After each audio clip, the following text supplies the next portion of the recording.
I don't know where we went wrong with them, said Mrs. Weasley, putting down her wand and starting to pull out still more saucepans. It's been the same for years, one thing after another, and they won't listen to— Oh, not again! She had picked up her wand from the table, and it had emitted a loud squeak and turned into a giant rubber mouse. One of their fake wands again, she shouted. How many times have I told them, those two, not to leave them lying around? She grabbed her real wand and turned around to find that the saucepan on the stove was smoking. Come on, Ron, said hurriedly to Harry, seizing a handful of cutlery from the open drawer. Let's go and help Bill and Charlie. They left Mrs. Weasley and headed out of the back door and into the yard. They had only gone a few paces when Hermione's bandy-legged ginger cat, Crookshanks, came pelting out of the garden, bottle-brush tail held high in the air, chasing what looked like a muddy potato on legs. Harry recognized it instantly as a gnome, barely 10 inches high. Its horny little feet pattered very fast as it sprinted across the yard and dived headlong into one of the Wellington boots that lay scattered around the door. Harry could hear the gnome giggling madly as Crookshanks inserted a paw into the boot, trying to reach it. Meanwhile, a very loud crashing noise was coming from the other side of the house. The source of the commotion was revealed as they entered the garden and saw that Bill and Charlie both had their wands out and were making two battered old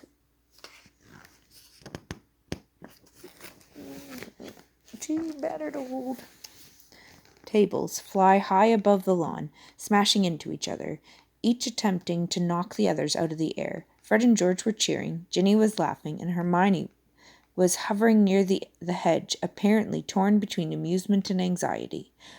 Bill's table caught Charlie's with a huge bang and knocked one of its legs off. There was a clatter from overhead, and they all looked up to see Percy's head poking out of the window on the second floor. Will you keep it down? He bellowed. Sorry, Perce, said Bill, grinning. How are the cauldron bottoms coming on? Very badly, said Percy peevishly, and he slammed the window shut again. Chuckling, Bill and Charlie directed the table safely onto the grass, end to end, and then, with a flick of his wand, Bill reattached the table leg and conjured tablecloths from nowhere. By 7 o'clock, the two tables were groaning under the dishes and dishes of Mrs. Weasley's excellent cooking, and the 9 Weasleys, Harry and Hermione, were settling themselves down to eat beneath a clear, deep blue sky. To somebody who had been living on meals of increasingly stale cake all summer, this was paradise, and at first Harry listened rather than talked, as he helped himself to the chicken ham pie, boiled potatoes, and salad. At the far end of the table, Percy was telling his father all about his report on cauldron bottoms.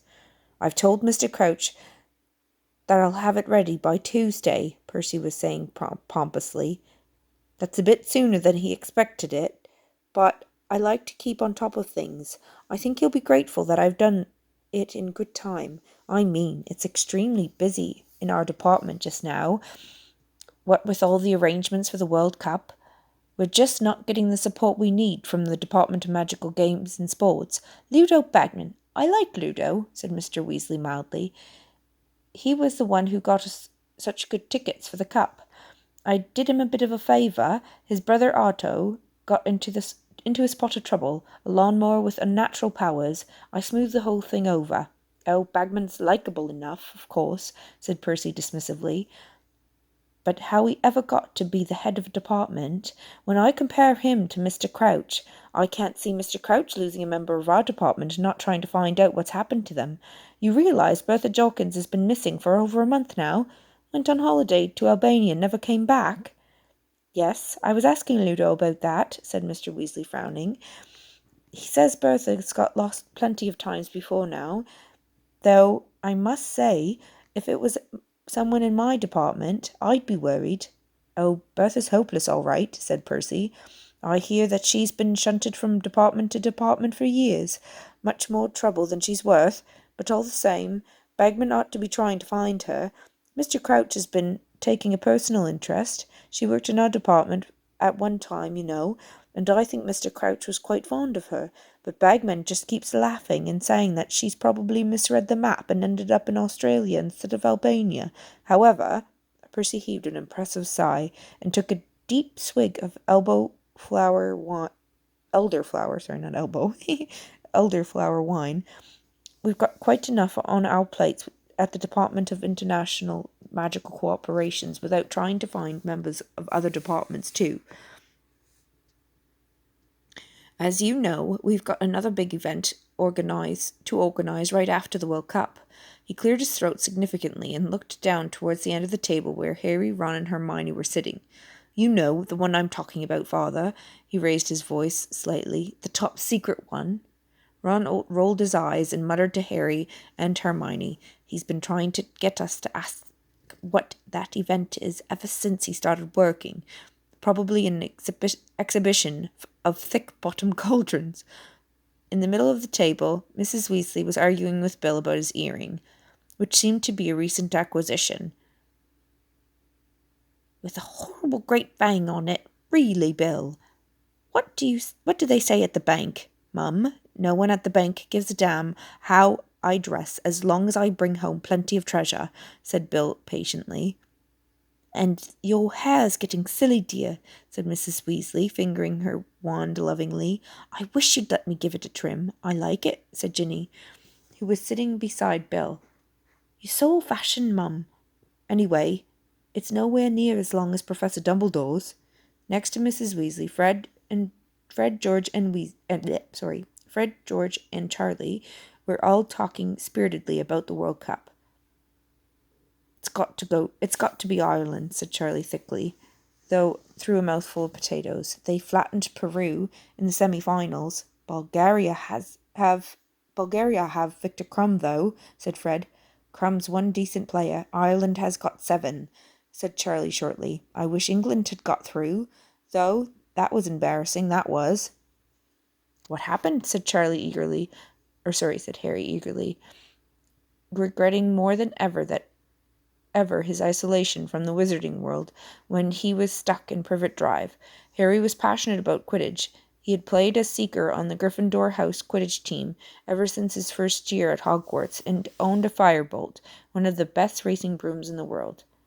"Went down to Transylvania 390 to 10, said Charlie gloomily. "Shocking performance. And Wales lost to Uganda, and Scotland were slaughtered by Luxembourg."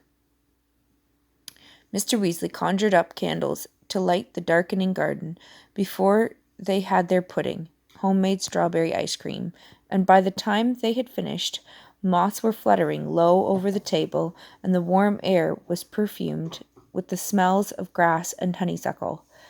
Harry was feeling extremely well fed and at peace with the world as he watched several gnomes sprinting through the rose bushes, laughing madly and closely pursued by Crookshanks.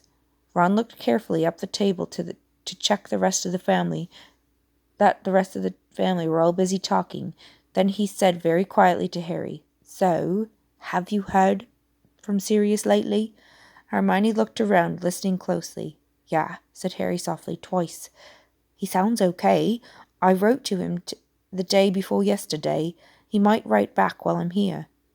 He suddenly remembered the reason he had written to Sirius and, for a moment, was on the verge of telling Ron and Hermione about his scar hurting again, and about the dream which had awoken him. But he really didn't want to worry them just now, not when he himself was feeling so happy and peaceful. "Look at the time," said Mrs. Weasley, suddenly, checking her wristwatch. You really should be in bed, the whole lot of you. You'll be up at the crack of dawn to get to the cup. Harry, if you leave your school list out, I'll get your things for you tomorrow in Diagon Alley. I'm getting everyone else's. There might not be time after the World Cup. The match went on for 5 days last time." "Wow," I hope it does this time, said Harry enthusiastically. Well, I certainly don't, said Percy sanctimoniously. I shudder to think of the what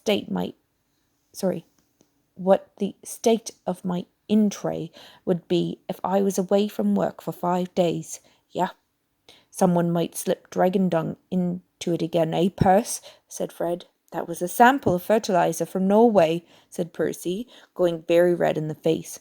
It was nothing personal. It was, Fred whispered to Harry as they got up from the table. We sent it. And next we'll go on to Chapter 6, The Portkey.